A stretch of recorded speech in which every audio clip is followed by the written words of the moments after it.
Esquema Novo, hoje com a mesa recheada. Bom, estamos aqui com a nossa vitrolinha portátil by Terence Machado, né? Maravilhosa. Nossa vitrolinha portátil, ouvindo aqui, ó, o último número, Striptease da Alma, já mostra aí. Por quê? O programa de hoje... Banda Mineira. Banda Mineira. Mineiro, loja mineira. Isso. Porque o programa de hoje nós vamos falar sobre as lojas de disco de Belo Horizonte, as que já existiram e as que ainda são sobreviventes, né? Mas por quê? Porque nós estamos num momento nostalgia provocado pelo nosso amigo Jeff Santos, que fez um post algum tempo atrás aqui, algumas semanas, contando que há 19 anos atrás, naquele mesmo dia, naquela mesma hora, a Motor Music abria suas portas. E o mais engraçado foi que no dia seguinte ele fez um post. E há 19 anos, nessa hora, a gerente do meu banco me ligava pela primeira vez para falar que minha conta estava estourada, né? Não, e o pior é você pensar que há 19 anos estávamos nós também lá entrando naquela loja e participando disso tudo, não é? Então, para começar, a gente convidou o Jeff para contar um pouco da história da Motor, para introduzir esse assunto. Vamos lá, Jeff. Fala pessoal do Esquema Novo, beleza? Para quem não me conhece, meu nome é Jeff Santos e eu há alguns anos montei uma loja de discos aqui em Belo Horizonte chamada Motor Music. Uma coisa que vocês não sabem é que essa loja quase não existiu. Motor não era para ser uma loja, nunca foi. A Motor era uma produtora de shows. Eu e o Marcos Boffa, que era meu sócio na loja, a gente tinha feito o Brief, o BH Rock Independent Fest, que era um projeto da Prefeitura de Belo Horizonte. E no Brief a gente fez a turnê do Fugazi. O Fugazi queria voltar, a gente trouxe a banda de novo e aí os caras começaram a abrir uns canais, uns outros contatos com outras bandas gringas aí. E por coincidência essas bandas também tinham gravadoras. Então a gente trouxe o NoFX, que tinha Fat Records, o Fugazi tinha Discord. E essas bandas não tinham quem distribuísse os discos deles aqui no Brasil. Falaram assim, cara, vocês não querem distribuir? A gente, pô, beleza, né? Vamos montar uma produtora. Já que a gente vai ter a produtora, a gente precisa alugar uma sala, a gente precisa alugar um espaço. Por que a gente não aluga uma loja numa galeria, monta ali uma banquinha vendendo os discos exclusivamente das bandas dessas gravadoras e a gente monta o escritório no andar de cima. E foi assim que surgiu a Motor Music, a loja armazém musical, para muita gente das melhores lojas que já existiram aqui em BH. O que tinha diferencial na loja, além desses discos que não chegavam na cidade, ou quando chegavam eram muito caros, era que a gente fazia outras coisas na loja. Tinha DJs discotecando no sábado à tarde, tinha sessão de autógrafo com as bandas que a gente fazia. John Spencer passou por lá, o pessoal da Atari Teenage Riot, Marcelo D2. Essa galera toda passou ali naquela galeria da Pernambuco com Inconfidentes. E é isso, virou história. Um dia ainda a gente conta essa história melhor para quem não pôde viver aqueles anos ali no meio de 90, da década de 90, meio da década de 90, início dos anos 2000, século passado, cara, século passado, a Motor.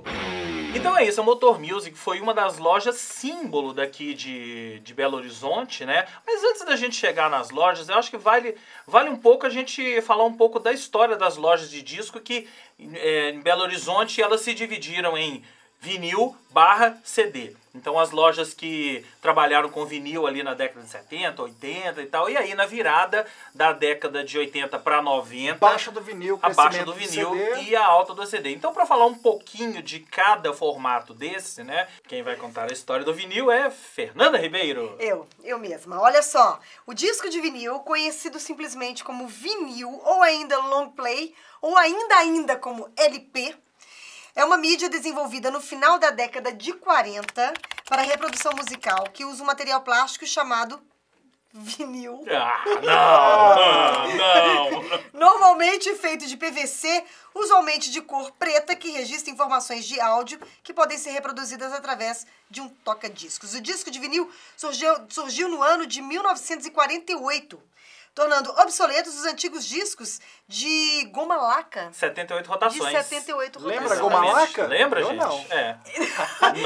Eu ia perguntar assim, nossa, Tereza, Nossos você avós lembra de lembram, goma né? laca? É. O que é goma laca? E aí a era do vinil foi até 1900 final da década de 90, final da década de 90, Uma coisa legal aqui é que o CD foi lançado pela Polygram na Alemanha. Na Alemanha, exatamente. Em O CD é da Alemanha em 82, mas o auge dele foi ali 93, 94 em diante. E aí coincidiu, né? O CD subiu, o vinil caiu e assim como as lojas de disco, né? As lojas foram se adaptando e tal. E aí, voltando um pouco, puxando a sardinha de volta para Belo Horizonte, que hoje é um programa completamente nostálgico, né?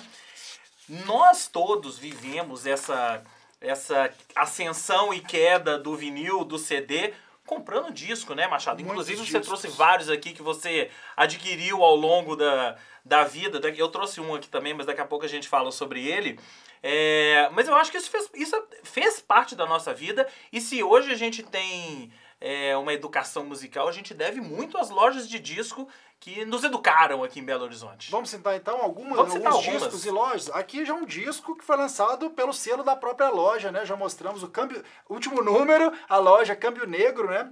Na Galeria Praça 7, não era isso? Isso aí. Ficava ali na galeria do Gato Jair e Galeria tal. Praça 7, que até hoje tem uma das sobreviventes, que é a All Wave. A All Wave tá lá desde a década de 80 e continua vendendo seus vinis. Adriano Falabella que o diga. Isso. Aqui um disco de outra loja importantíssima, né? Lançado pela loja, inclusive, Kamikaze, um clássico do metal mineiro. Loja selo, Kamikaze. Quando surgiu o Machado... Cogumelo. Surgiu Machado de Guerra, né, 1984. Inclusive deu origem ao apelido carinhoso que temos, né? O Machado de Guerra. Um dos discos do coração aqui, ó, Kamikaze. Além de Cogumelo e Câmbio Negro. Eu, pessoalmente, adquiri muitos discos na velha Cotec. Cooperativa Técnica, que ficava ali no prédio da Engenharia, né? No centro. Era a típica loja faficheira que, por um acaso... foi parar na Engenharia. Né? De frente ao... Na época, eu ria Arrudas, não existia o Boulevard Arrudas ainda. Um carinho especial para a loja Bob Tostes. Claro, pô! Total. Gente, só uma pausa, assim. Vocês imaginam a minha emoção de verdade, quando eu fui trabalhar com Bob Tostes na Guarani. Eu quase caí pra trás, que eu falei assim, meu Deus do céu. Dá vontade de você perguntar assim, mas você é aquele da loja? Não pode, né? Daquele balãozinho, né? O plástico do vinil. Maravilhoso. Assim. Beijo, Bob. Não podemos nos esquecer a gente tava brincando que foi a primeira loja gourmet de Belo Horizonte, que é a Hi-Fi, né? Loja Boutique. Hi-Fi, no BH Shopping. No BH Shopping. Antes da gente conhecer, né, tal, records e tal, você já entrava na Hi-Fi, tinha as picapes, você entrava para degustar os vinis, né? Exatamente. E era uma loja linda, né? Linda. Outra que não podemos esquecer, Gramofone. E antes da Motor Music, onde eu pessoalmente conheci o Jeff, nosso amigo, a Urban Cave. A loja Urban Cave foi uma espécie de precursora da Motor, né? Essas duas já com CD, né? Mais já CD com CD. Vinis. É claro que teve outras. Tinha as duas lojas low cost, né? Que era discoteca sem nome, que vendiam discos baratecos no centro da cidade, né? Isso tudo a gente está falando até pra gente comparar com o que a gente tem nos dias de hoje, porque o mercado mudou, as lojas de disco quase acabaram, mas a gente tem algumas sobreviventes. A gente vai falar sobre algumas sobreviventes daqui a pouco, mas uma delas é a gloriosa Discomania, que está ali na Savassi, na Rua Paraíba, e a gente foi lá gravar um depoimentozinho com o Carlos e ele vai falar como é que é sobreviver nos dias de hoje, uma loja de discos nos dias de hoje. Vamos lá. Bem, meu pai começou, depois meu pai, minha mãe, estamos aqui já há 38 anos. Eu já tenho 18 anos que estou administrando a loja. Estamos aí na luta, né, tentando dar sequência ao trabalho deles. E muita coisa mudou, né? A internet, o music de streaming, essas coisas estão complicando. Principalmente, eu acho, do meu ponto de vista, essa definição política, isso que complicou mais ainda, né? Além da situação financeira do país. E aí a gente tenta voltar com vinil, colocar umas camisetas. Eu vejo o seguinte, o ruim é a má administração das gravadoras. O grande ápice do mercado é esse. Na Argentina tem uma situação econômica pior que a nossa, mas o mercado lá de rock, de música clássica, jazz, é muito melhor. Tem um mercadoria para comprar. Aqui a gente está sem mercadoria para comprar. Você tem o mercado, ainda existe um pequeno mercado, um nicho pequeno, mas não tem onde recorrer. Você vai importar, fica muito caro. E se tivesse bons administradores na indústria fonográfica, acho que a gente ia ter uma sobrevida maior ainda. E eles que estão atrapalhando mais ainda o mercado. O que você ia falar da discomania? Não, eu tô aqui lembrando a Prisca Zeros no verão de 64. Eu, na Rádio 107, a Rádio Rock, né? Rádio do Estudante. E eu tinha um programa de rádio lá no final de semana e a gente produzia o programa pegando disco, pegando CD lá na Discomania. Já fiz isso também. Na época que eu produzia também, era lá na Discomania, firme e forte, Grande assim. Carlos. E era uma alegria pegar CD lá toda semana, porque tinha sempre novidade, a gente aproveitava e escutava um pouquinho, enfim, grande Discomania. O Carlos, a Discomania, eu tenho uma historinha legal, que era, eu tava no auge do heavy metal, eu estudava ali no Dom Silvério, e assim, hoje a gente fica pensando, né? Sai a música em MP3, quem baixa a música, perdeu um pouco disso, né? Quem baixa primeiro, vaza o disco, enfim.